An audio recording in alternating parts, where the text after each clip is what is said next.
Champions ট্রফির আয়োজনে 14,000 কোটি খরচ করেছিল পাকিস্তান, কিন্তু শেষে কি পেল?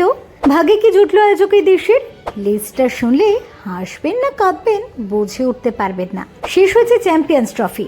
7 দলের বিরুদ্ধে লড়ে কাপ জিতেছে টিম ইন্ডিয়া।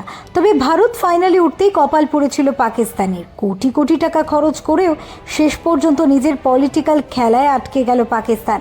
বদলে তাদের ভাগ্যে জুটল খালি স্টেডিয়াম, টিকিট বিক্রি থেকে শূন্য আয়, আর টুর্নামেন্ট চলাকালীন সন্ত্রাসী হামলাগুলির কারণে দেশের ইমেজ নষ্ট।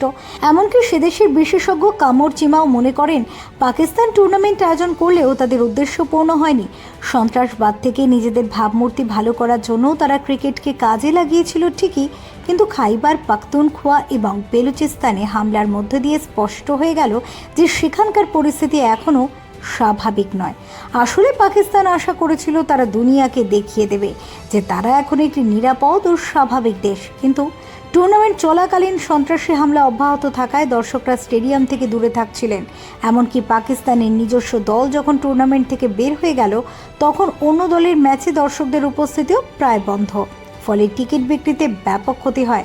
এ বিষয়ে কামর চিমা নিজেই স্বীকার করেছেন যে পাকিস্তান সরকারের স্বপ্ন ছিল ক্রিকেটের মাধ্যমে তারা তাদের সফট পাওয়ার দেখাবে, কিন্তু বাস্তবে তার উল্টো হয়েছে। ভারত এই পরিস্থিতিকে আরও জটিল করে তুলেছে, কারণ কঠোর নিরাপত্তা ব্যবস্থা সত্ত্বেও হামলাগুলি পরিষ্কারভাবে দেখিয়ে দিয়েছে যে দেশটি এখনও নিরাপদ নয়। পাকিস্তান কী লাভ করলো? কামর চিমা জানিয়েছেন, পাকিস্তান কমপক্ষে এটুকু লাভ পেয়েছে, স্টেডিয়াম তৈরি হয়েছে এবং ইনফ্রাস্ট্রাকচার উন্নতি হয়েছে।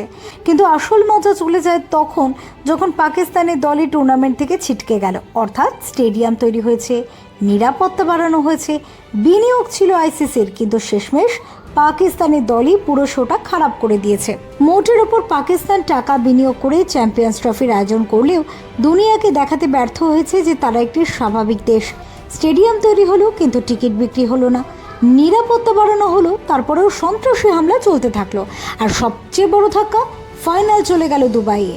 তাই পাকিস্তানের ভাগ্যে শুধু জুটেছে বিশাল ক্ষতি, অপমান এবং একটি ভাঙা স্বপ্ন। Bureau report, doctor time.